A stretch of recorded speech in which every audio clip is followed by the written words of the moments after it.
ახალგაზრდობაში გავხდი მხატვარი. მოხდა ისე, რომ მხატვრობაში ახლა ხელოვნებაში როცა მიდიხარ ადამიანი, შეუძლებელია იფიქრო იმაზე, რომ ამით მე კარგად ვიცხოვრებ. ესე ფულზე ფიქრი, როცა ხელოვნებაში მიდიხარ, იმ თავით გამორიცხული იყოს რა. იმ თავით. ხელოვნებაში მიდიხარ იმიტომ, რომ ხელოვნება შექმნა, ესე იგი რაღაცა თვლი რომ შენში არის რაღაცა ისეთი, რაც ღირსია გამოხატვის, გამოვლინების, სხვასთან მიტანის. არა, აი ესეთი ის არის. აი ეს გეზი, აი ეს თავისთავად. ძალიან ტრაგიკულია არა მარტო ჩვენ დროში თავიდანვე რაც კაცობრიობა არსებობს რა. ესე როგორც აი რაღაც კლანს ან ტომს, რომელიღაცა ხალხი ესეც წინასწარმეტყველი რო ყავდეთ, რომელსაც ხანის ჯიან, ხან ცოტა ექცევიან, ხან ვითომ ცოტას მოეფერებიან, იმის მიხედვით რასი წინასწარმეტყველებს რა. მსგავსი იგავი აქვს ჰერმან ჰესეს წვიმის შემლოცავი თუ გახსოვთ. იმით მისერით თამაში არის მესამე იგავია გონ თუ მეორე იგავი. დიახლა, ესე იგი მე რის თქმა მინდა რომ იმ თავით ვიცი რომ მიდიხარ ხელოვნებაში და არა კომერციაში. ამიტომ თავიდანვე შეგნებული გაქვს თითქოს შენ არც ითხოვ რომ ამან მილიონები მოიტანოს და გამდიდროს და კარგად გაცხოვროს და ასე შემდეგ. მოხდა ერთი ძალიან უცნაური რამ იმის გამო რომ ეს საბჭოთა კავშირში ხდებოდა. ჩვენ გამომწყობლები ვიყავით რკინის ფარდაში. Люди всей планеты, умножайте усилия в борьбе за предотвращение ядерной катастрофы. არ ვიცოდით რა ხდებოდა გარეთ.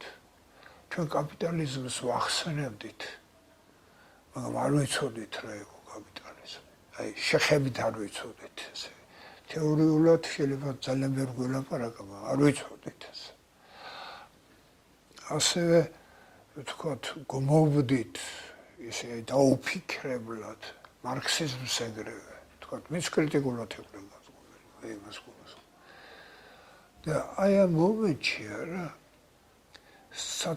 ანტისაბჭო გესროიჩევ საბჭოთა კავშირში არადა ეს ეთყობა თაობის მოთხოვნილება იყო უკვე. ხრუშჩოვის დათბობის პერიოდია, სტალინი გააკრიტიკეს, რეაბილიტაცია ხდება ვითომ და ძველი პატიმრების, პატიმრების უშვებენ სახლში ციხეებიდან რა.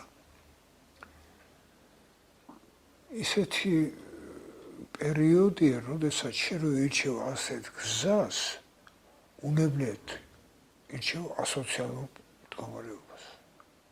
ესე სხვა გზა არ აქვს. კარგ სამსახურში არ უნდა მოეწყო შემოსავლისთვის. არ უნდა ეცადო კომერციულ ხატვაზე გადახვიდე და ეს ბელადების სურათები არ უნდა ხატო და სოციალისტი არ უნდა გახდე. თუ ნამდვილი ხატვება გინდოდა და იმიტომ დაიწყო ხატვება, რა შუაშია სოციალიზმია რა. ესე რჩები სულ მარტო. აბსოლუტურად ეს ამხელა უზარმაზარი საბჭოთა მანქანა, აკრძალვების მანქანა და ვირტუალური უცხოეთი. რაღაცა თავისუფლების მსგავსი, მაგრამ რა ხდება სინამდვილეში რო არ ვიცით. რკინის ფარდის იქით არის. ჩვენ ვიცნობთ ევროპას, ამერიკას, ვიცნობდით უბრალოდ ლიტერატურის საშუალებით. ხატული ლიტერატურა, მოგონებები, ფილოსოფიის საშუალებით. ამიტომ ცოტა ისეთი რომანტიული და ამაღლებული წარმოდგენა ქონდა ყოველივე იმაზე, რაც იმ წუთშიც ხდებოდა ევროპაში. სულ ესე არ აღმოჩნდა. პრაგმატიზმი დახვდა ძალიან მაგარი იქაც, როგორც საბჭოთა კავშირში იყო განსხვავებული იყო.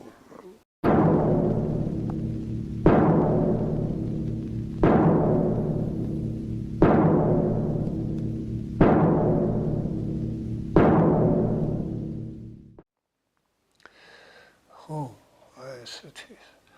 ხო და აი ეს პოზიცია რომ შენ სულ მარტო რჩევი და რისი იმედი გაქვს. აი ცოტა პრაქტიკული ხო უნდა იყო ხელოვანი რომ შენ რაღაცას გააკეთებ, რაღაცა ხო უნდა დააფასოს. რაღაცნაირად ხო უნდა გამოუვლინდეს ის რომ შენ ხატვარი იყავი. ასეთი არსებობდი საერთოდ რა.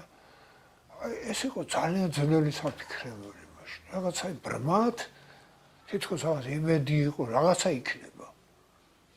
და მუშაობა.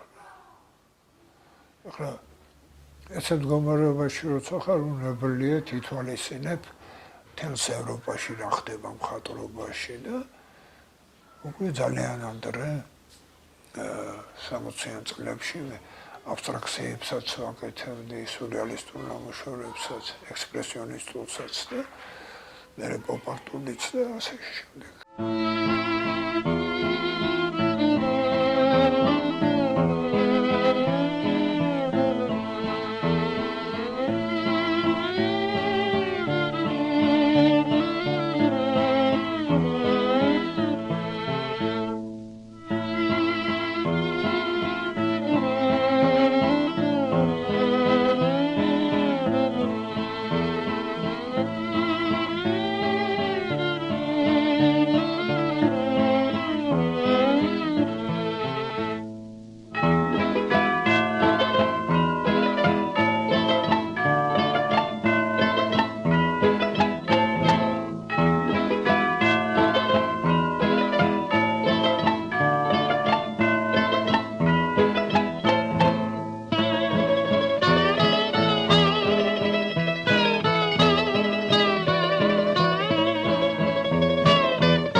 ესე ცდები ხდებოდა ესეთი თანადგომა ხდებოდა იქაური დინებების თქვათ. თან ფიქრი იმაზე ქართული კულტურა როგორ მიიღებს ყოველივე ამას. სად არის საზღვარი ქართულსა, აი ქართულს რო ამბობენ ხოლმე. აი ამასა და არაქართულს. თქვათ ზოგადი არაქართულს ნიშნავს თუ სხვა რამეს ნიშნავს. თუ პირიქით ძალიან ქართულს ნიშნავს, კაი გაგებით თქვათ, ეს თემები საფიქრალი იყო მაშინ და ძალიან ძნელი და დასაძლევი თემებია სხვა ჩვენს. აი ეს აი ამ სიმღერად მე აღნიშნე რომ აი რაღაცა რთული მოხდა მეთქი აი ამ ხრა. აი სირთული დასაწყისი, სიუჟეტის დასაწყისი ესაა რომ მაქსიმალიზმამდე მივიდა მიუღებლობა საბჭოთა კავშირის და თითქოს თუ ოდნავ კაი საჭმელი გაქვს უკვე გაყიდული ხარ. აი ესეთი შემუშავდა მე რო ვიცნობდი რამდენიმე ადამიანში ახლა მე ვერ ვიტყვი ეს მასობრივად იყო ნამდვილად არ იყო მასობრივად რა. ეს იყო პოეტებშიც ეთიორში ხატრებშიც სხვა დარგის მეცნიერებაშიც კი იყო რა. ხო და აი რომ ესე გაუყიდვილობის სინდრომი გადაიქცა რაღაც ცოტა მაზოხისტისკენ ხარ გადაიხრებაო რა იფიქრებდით ესე. რა თქმა უნდა ეს მაზოხიზმი არ იყო, ეს იყო აბსოლუტური კრიტიკა სიყალბის. არაფერი ყალბი. ესე რადგან პირველი გამოგვიძებული თაობა იყო, ეს პირველ გამოგვიძებულობას ის საწყისი სუფთად ახლდა რა ესე. ეხლა პარალელურად ეს ჩვენი სიუჟეტი რო არ გაწყდეს. პარალელურად ევროპაში და ამერიკაში ესეთი ადამიანი არის უიღბლო ადამიანი. ვერაფერს ვერ ახცევს ცხოვრებაში. ესე იგი ჩვენ ვაშენებდით უიღბლო ადამიანს ივათი გაგებით ასე. ხო და როდესაც საბჭოთა კავშირი დაირღვა და ჩვენ აი ამ ცნებებით, აი ამ გაგებებით აღმოვჩნდით აი ამ ველურად შემოჭრილი კაპიტალიზმის წინაშე, აღმოჩნდა ჩვენი ადგილი საერთოდ აღარ არის. იქ როგორც დისიდენტის ადგილი მაინც იყო ჩვენი. ხო, აქ საერთოდ აღარ არის ადგილი.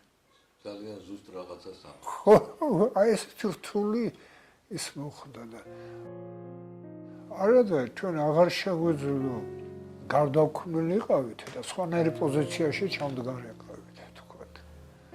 ჩვენ არ შეგვიძლია რომ დაგვეწყო არა ფული საჭიროა და ეხლა მოდი კომერციული ხელოვნება ვაკეთოთ.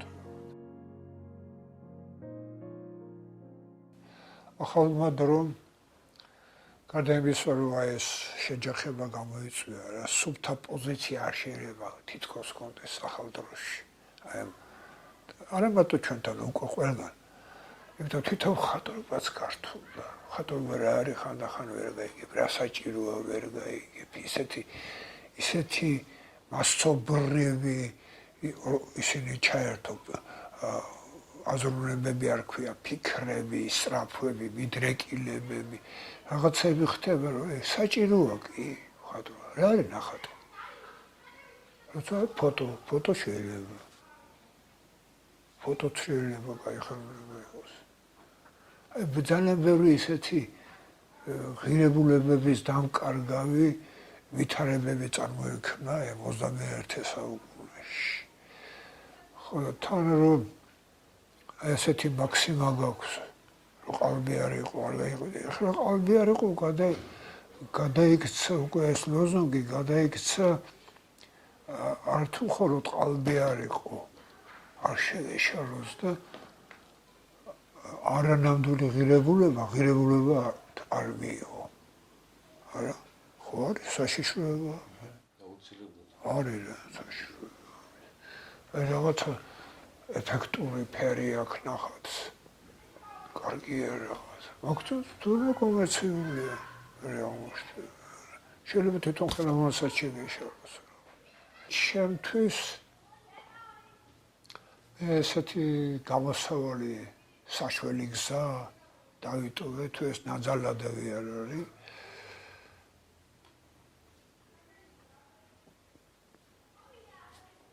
რაც გიყვარს ის უნდა აკეთო. მაგრამ რაც გიყვარს ის რო აკეთო რა. ეს ხომაც რო გაიგოს, ენა უნდა იყოს ეგეთი. ჩვენ როცა ამ აღრევაზე ვლაპარაკობთ, ენაზე ვლაპარაკობთ. ხო, მაგრამ რადგან ტრადიციული ხელოვნების მკეთებლები იმენას იცნობენ, რომელსაც აკეთებდნენ. იმის ნაწილი რომ შენარჩუნებული იქნას და სულ არ მოვსპოთ, მშობლებიც ესწრებიან, ესე იგი, აი ამ პროცესს. აი ეს მე მგონი შეიძლება. სხვა გზას ვერ ხედავ. მაშინ უნდა გამოიყიდო რაღაც ეფექტურ სიახლეებს და სისულელები ააკეთო. მარსელ დიუშენმა ის უარი გაიტანა ჩვენ მეწოს გამოფენაზე, ready-made წარმოიშვა მაგისგან მიმდინარეობა. ეს ხო კარგი ხულიგნობა, კარგი ირონია, კარგი დაცინვა ფორმის. აბსტრაქციონიზმი რა არის? აბსტრაქცია არის, ცოტა გადმოტრიალებული იყო რა, უმეტესი სხვანაირად. აი აბსტრაქტული ქალებია. ჩადეს რაღაც შუშის ყურში და აქვთ მუზეუმში შენახული ძვირფასად. ჩვენ ისევ გარიყულები აღმოჩნდით რა. როგორც საბჭოთა კავშირის დროს ეხლაც. ბოლოს და ბოლოს მინიხარი იმ სიმბრძნესთან, რომ ეს დროების ხალხი რო არიან, ეგენი არიან ყოველთვის. კიდე საბჭოთა იყოს, კიდე არა საბჭოთა, ეგენი ცხოვრობენ და ეგენი არიან. ცოტა ცუდი იქნება თუ ხელოვნებით სიხარული გაქრება. იყო ეს. და თუ აღარ იქნება ეს და დიზაინით იქნება და ტელევიზიით სიხარული და ინტერნეტით სიხარული, კი ბატონო, მაგრამ ძალიან გაღარიბდება სამყარო. არც მაგის საწინააღმდეგო არაფერი არ აქვს კაცმა. ფაქტი სახეზეა, მაინც მაგისკენ მიდის.